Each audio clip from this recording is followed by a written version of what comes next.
സ്വാഗതം. ഇന്ന് നമ്മൾ മൗലാന വഹീദുദ്ദീൻ ഖാന്റെ ഒരു യൂട്യൂബ് പ്രഭാഷണം ശ്രദ്ധിക്കുകയാണ്. ഖുറാൻ അത് വെറുതെ ഓതുന്നതിനപ്പുറം എങ്ങനെ ഒരു കണ്ടെത്തലായി മാറാം എന്ന ചിന്ത, അതിലേക്ക് നമുക്കൊന്ന് ആഴത്തിൽ പോകാം. ഇത് 2013 ഓഗസ്റ്റ് 4 അദ്ദേഹം നടത്തിയ ഒരു പ്രഭാഷണമാണ്. റമദാൻ 25 അന്ന്. നമ്മുടെ ഇന്നത്തെ ഒരു ലക്ഷ്യം എന്താണെന്ന് വെച്ചാൽ, ഖുറാൻ ഓതുക അല്ലെങ്കിൽ പരിഭാഷ വായിക്കുക, ഇതിനൊക്കപ്പുറം അതിനെ എപ്പോഴും കണ്ടെത്തേണ്ടത് എന്തുകൊണ്ട് പ്രധാനമാണെന്ന് ഖാൻ പറയുന്നു. എന്താണ് ഈ കണ്ടെത്തൽ? നമുക്ക് ഈ ആശയങ്ങളൊന്ന് വിശദമായിട്ട് നോക്കാം, അല്ലേ? തുടക്കത്തിൽ തന്നെ റമദാൻ എന്ന് പറയുന്നത് വെറുതെ അനുഗ്രഹം കിട്ടുന്ന ഒരു മാസം, ആ ഒരു പരമ്പരാഗത ചിന്തയെ ഖാൻ ചോദ്യം ചെയ്യുന്നുണ്ട്. അതൊരു ഇൻട്രസ്റ്റിംഗ് പോയിന്റാണ്. അതെ അതെ. ഖാൻ ശരിക്കും ഊന്നി പറയുന്നത് എന്താണെന്ന് വെച്ചാൽ, മതം, പ്രത്യേകിച്ച് ഇസ്ലാം, അത് യുക്തിക്ക് നിരക്കണം, നമ്മുടെ ബുദ്ധിയെ ആകർഷിക്കുന്ന ഒന്നായിരിക്കണം, അല്ലാതെ വെറും രഹസ്യങ്ങൾ ഒതുമുന്നൊന്നാകരുത്. അദ്ദേഹം റമദാൻ ഖുറാനിന്റെ മാസമാണെന്ന ഖുറാൻ വാക്യം സൂറ ബക്കറയിൽ 185 അത് ഉദ്ധരിക്കുന്നുണ്ട്. അപ്പോൾ റമദാന്റെ പ്രാധാന്യം ഖുറാനുമായി നേരിട്ട് ബന്ധിപ്പിക്കുകയാണ് അദ്ദേഹം. വെറുതെ അനുഗ്രഹത്തിന് കാത്തിരിക്കുക എന്നതിനേക്കാൾ ഖുറാനുമായിട്ടൊരു ആക്റ്റീവ് എൻഗേജ്മെന്റ്, അതാണ് അദ്ദേഹം ആവശ്യപ്പെടുന്നത്. അപ്പോൾ വെറുതെ ഇങ്ങനെ കാത്തിരിക്കുന്നതിനു പകരം ഖുറാനുമായി ഒരു തരം സംവാദത്തിൽ ഏർപ്പെടണം, അങ്ങനെയാണോ? കൃത്യമായി. ഖാനെ സംബന്ധിച്ചിടത്തോളം റമദാൻ തീർച്ചയായും ഇത് വർഷം മുഴുവൻ വേണ്ടതാണ്. എന്നാലും റമദാൻ ഖുറാനിൽ ആഴത്തിൽ ചിന്തിക്കാൻ, അതാണ് ഈ തദബ്ബൂർ എന്ന് പറയുന്നത്. വെറുതെ വായിച്ചു പോവുകയല്ല, അതിൻ്റെ ആഴത്തിലുള്ള അർത്ഥങ്ങളെപ്പറ്റി ധ്യാനിക്കുക. അങ്ങനെ ഖുറാനെ വീണ്ടും വീണ്ടും കണ്ടെത്താനുള്ള ഏറ്റവും നല്ല സമയമാണ്. ശരി. അപ്പോൾ വെറുതെ ഓതുകയോ അല്ലെങ്കിൽ ട്രാൻസ്ലേഷൻ വായിക്കുകയോ ചെയ്താൽ പോരാ എന്ന് അദ്ദേഹം ഉറപ്പിച്ചു പറയുന്നു. ഖുറാനിന്റെ അത്ഭുതങ്ങൾ ഒരിക്കലും അവസാനിക്കുകയില്ല എന്നൊരു ഹദീസും അദ്ദേഹം പറയുന്നുണ്ടല്ലോ. അപ്പോൾ ഈ അത്ഭുതങ്ങൾ എവിടെയാണ്? പുസ്തകത്തിന്റെ താളുകളിലാണോ? ഖാന്റെ കാഴ്ചപ്പാടിൽ അത്ഭുതങ്ങൾ താളുകളിൽ മാത്രമല്ല, അത് വായനക്കാരന്റെ മനസ്സിലാണ്. തുടർച്ചയായ ചിന്തയിലൂടെയാണ് അത് കണ്ടെത്തേണ്ടത്. ഈ കണ്ടെത്തുക എന്ന് പറയുമ്പോൾ അദ്ദേഹം ഉദ്ദേശിക്കുന്നത് ഓരോരുത്തരും അവരവരുടെ കാലത്തിനും ജീവിതത്തിനും അനുസരിച്ച് പുതിയ അർത്ഥങ്ങൾ, പുതിയ ഇൻസൈറ്റ്സ് അത് കണ്ടെത്തുക. ഇത് നമ്മുടെ വിശ്വാസത്തിന് ഒരു മുരടിപ്പ് വരുന്നത് തടയും. അത് കൊള്ളാം. എല്ലാ ദിവസവും അവനൊരു പുതിയ അവസ്ഥയിലാണ് എന്ന ഖുറാൻ വാക്യം സൂറ റഹ്മാനിലെ, അതുമായി അദ്ദേഹം ഇതിനെ ബന്ധിപ്പിക്കുന്നുണ്ട്. ഇത് ദൈവത്തെക്കുറിച്ചുള്ള നമ്മുടെ കാഴ്ചപ്പാടിനും ബാധകമാണെന്ന് പറയുന്നു. അതായത് ദൈവത്തിന്റെ പുതിയ പുതിയ മാനങ്ങൾ നമ്മളിങ്ങനെ നിരന്തരം കണ്ടെത്തണം. അപ്പോൾ ഖുറാനുമായി ഒരു ജീവനുള്ള ബന്ധം, അതിനെക്കുറിച്ചാണ് ഈ പറയുന്നത്. തീർച്ചയായും. വിശ്വാസത്തെ എപ്പോഴും ഡൈനാമിക്കായിട്ട്, ക്രിയേറ്റീവായിട്ട് നിർത്തുക, അല്ലാതെ അതൊരു സ്റ്റാറ്റിക്കായ ഒന്നായി മാറരുത്. ശരി ശരി. പക്ഷേ ഈ കണ്ടെത്തൽ എങ്ങനെയാണ് നടക്കുക? വെറുതെ പുസ്തകം തുറന്നാൽ മതിയോ? അങ്ങനെയല്ല. അതിനൊരു തയ്യാറെടുത്ത മനസ്സ് വേണമെന്ന് ഖാൻ പറയുന്നു. പഠനം, ചിന്ത, വിശ്വാസം, ഇതിലൂടെയൊക്കെ രൂപപ്പെട്ട ഒരു മനസ്സ്. എന്നിട്ട് നമ്മുടെ ജീവിതത്തിലെ അനുഭവങ്ങളുണ്ടല്ലോ, അത് ഈ മനസ്സിനെ ട്രിഗർ ചെയ്യും, പ്രചോദിപ്പിക്കും. ആ ട്രിഗർ അല്ലെങ്കിൽ പ്രചോദനം. അതെ, അതാണ് പ്രധാനം. ഇപ്പൊ ഉദാഹരണത്തിന് ആകാശവും ഭൂമിയുമൊക്കെ നോക്കി ചിന്തിക്കുമ്പോൾ, ഞങ്ങളുടെ നാഥ, നീ ഇതൊന്നും വെറുതെ ഉണ്ടാക്കിയതല്ല എന്ന് പറയാനൊരു തോന്നൽ വരില്ലേ? അതൊരു ഭൗതികവും ആത്മീയവുമായ ഒരു ഉത്തേജനമാണ്. അത് പുതിയ ഉൾക്കാഴ്ചകളിലേക്ക് നമ്മളെ നയിക്കും. പ്രവാചകൻ മുഹമ്മദ് നബി സല്ലല്ലാഹു അലൈഹി വസല്ലം എല്ലാ സമയത്തും അല്ലാഹുവിനെ ഓർത്തിരുന്നുവെന്ന് പറയുന്നതും ഖാൻ ഇതുമായി കണക്ട് ചെയ്യുന്നുണ്ട്.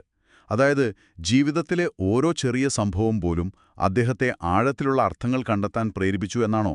അതെ, അത് തന്നെ. സാധാരണ സംഭവങ്ങൾ പോലും എങ്ങനെ ആഴത്തിലുള്ള മതപരമായ ചിന്തകളിലേക്ക് നയിക്കാമെന്നതിന് അദ്ദേഹം ഒരു പേഴ്സണൽ ഉദാഹരണം പറയുന്നുണ്ട്.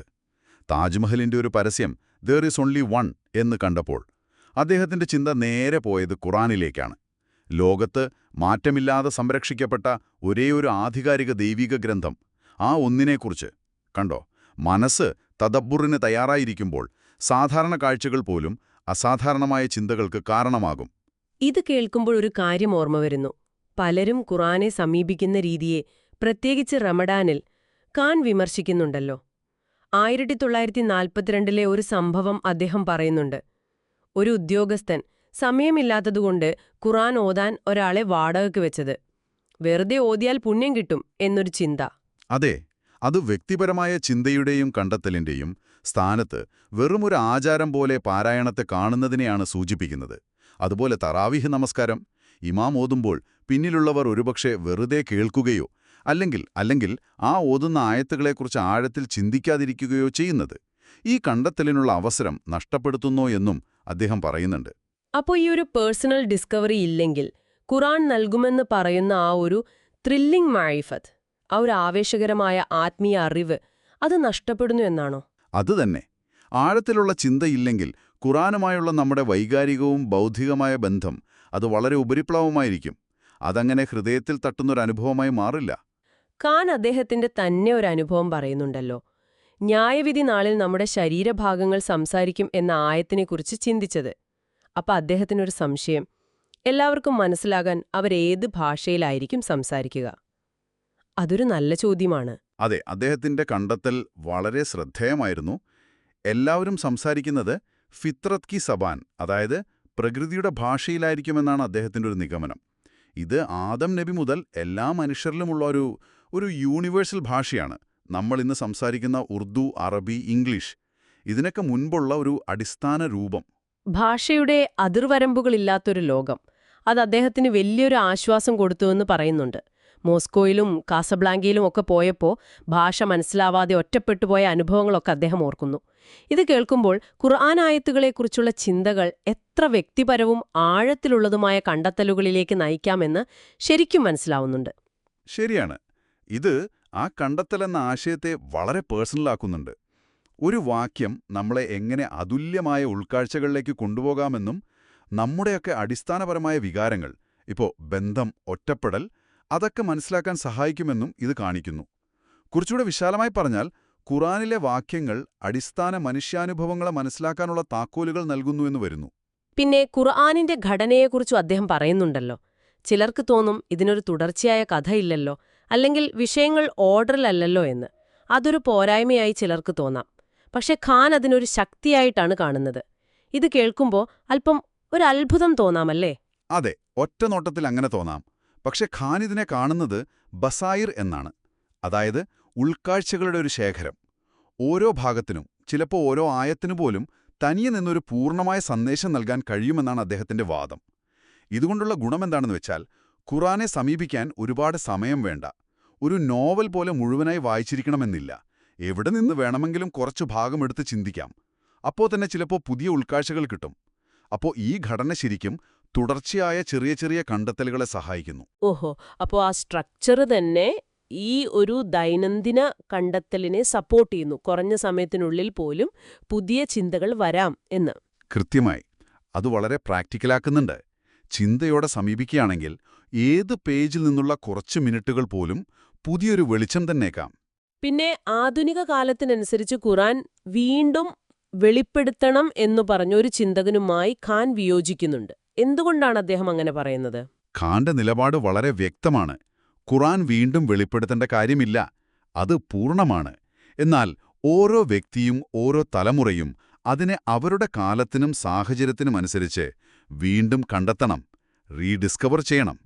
ഇത് പുസ്തകം മാറ്റുന്നതിനെക്കുറിച്ചല്ല, നിലവിലുള്ള പുസ്തകത്തിൽ നിന്ന് പുതിയ അർത്ഥതലങ്ങൾ കണ്ടെത്തലാണ്. ഇത് ഖുറാനെ എപ്പോഴും പ്രസക്തമായ ഒരു ജീവിക്കുന്ന ഗ്രന്ഥമായി നിലനിർത്തും. അൽഹംദുലില്ലാഹി റബ്ബിൽ ആലമീൻ. സർവസ്തുതിയും ലോകരക്ഷിതാവായ അല്ലാഹുവിനാണ്. ഈ വാക്യത്തെക്കുറിച്ചുള്ള അദ്ദേഹത്തിന്റെ ചിന്തയും വളരെ ശ്രദ്ധേയമാണ്. ലോകത്ത് ഇത്രയധികം പ്രശ്നങ്ങളും കഷ്ടപ്പാടുകളും ഒക്കെ കാണുമ്പോൾ ഒരാൾക്ക് എങ്ങനെ പരാതിയില്ലാതെ ഇത് പൂർണ്ണ മനസ്സോടെ പറയാൻ പറ്റും? ഇത് നമ്മളിൽ പലർക്കും തോന്നുന്നൊരു കാര്യമാണ്. ശരിയാണ്. ഇതൊരു വെറും വാചകമല്ല, മറിച്ച് ഒരു പരീക്ഷണം കൂടിയാണ്, ഒരു പ്രോസസ്സാണ് എന്നാണ് ഖാന്റെ കണ്ടെത്തൽ. നമ്മൾ ലോകത്തെ ആക്റ്റീവായിട്ട് ഇന്റർപ്രറ്റ് ചെയ്യണം, വ്യാഖ്യാനിക്കണം. തിന്മ എന്ന് നമുക്ക് തോന്നുന്ന കാര്യങ്ങളെ വ്യക്തിപരമായ വളർച്ചയ്ക്കുള്ള വെല്ലുവിളികളായി കാണാൻ ശ്രമിക്കണം. നെഗറ്റീവ് ചിന്തകളെ പോസിറ്റീവായിട്ട് മാറ്റിയെടുക്കണം. അങ്ങനെ ചെയ്യുമ്പോൾ മാത്രമേ അൽഹംദുലില്ലാ എന്ന് ശരിക്കും അനുഭവിക്കാനും പറയാനും കഴിയൂ. അല്ലെങ്കിൽ അത് വെറും വാക്കുകൾ മാത്രമായിരിക്കും.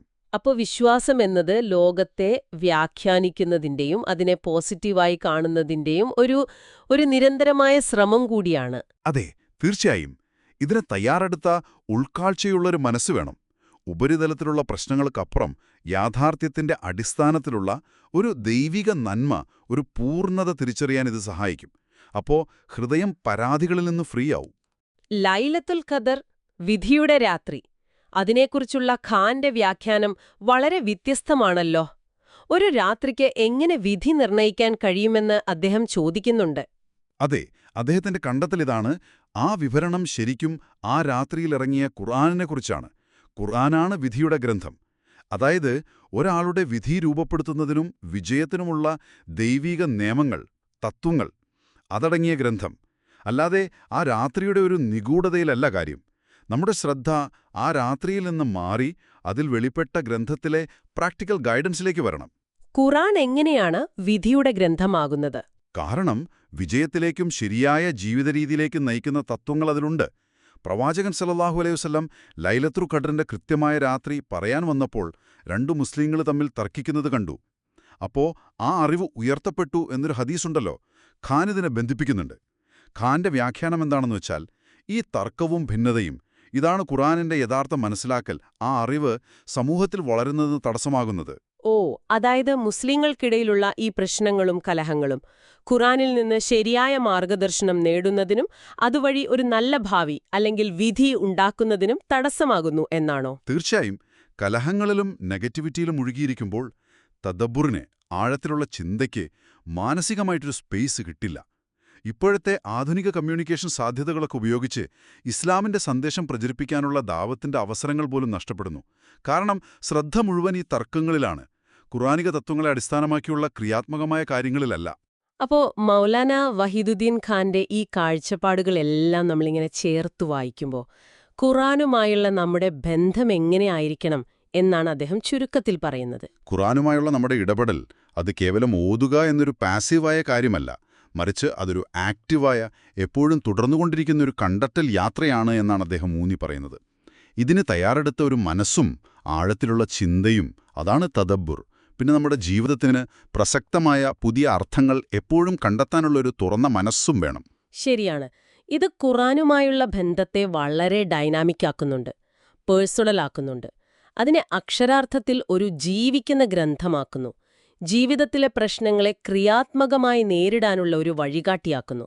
ശ്രദ്ധ വെറും ആചാരങ്ങളിൽ നിന്നോ അല്ലെങ്കിൽ മിസ്റ്ററിയിൽ നിന്നോ മാറി ഒരു ബൗദ്ധികവും ആത്മീയവുമായ അന്വേഷണത്തിലേക്ക് വരുന്നു. അതെ, അതാണ് അതിന്റെ കാതൽ. അപ്പോൾ കേൾക്കുന്ന നിങ്ങൾക്ക് സ്വന്തമായി ചിന്തിക്കാനൊരു കാര്യം കൂടി. ഖുർആൻ ശരിക്കും ഇങ്ങനെ ഉൾക്കാഴ്ചകൾ ചിതറിക്കിടക്കുന്ന ഒരു ജ്ഞാനത്തിന്റെ ശേഖരമാണെങ്കിൽ മറ്റു സങ്കീർണമായ ഗ്രന്ഥങ്ങളെയോ അല്ലെങ്കിൽ നമ്മുടെ ജീവിതാനുഭവങ്ങളെ തന്നെയോ ഇതുപോലെ ഒരു കണ്ടെത്തൽ മാനസികാവസ്ഥയോടെ സമീപിച്ചാൽ നമ്മുടെ ധാരണകളിൽ എന്തു മാറ്റം വരും? പുറമേ കാണുന്ന ഘടനയ്ക്കോ അല്ലെങ്കിൽ സംഭവങ്ങൾക്കൊപ്പുറം എന്തെല്ലാം അപ്രതീക്ഷിത ബന്ധങ്ങളും അർത്ഥങ്ങളുമാണ് ഒരുപക്ഷെ നമുക്ക് കണ്ടെത്താൻ കഴിയുക? അതൊന്ന് ചിന്തിച്ചു നോക്കാവുന്നതാണ്.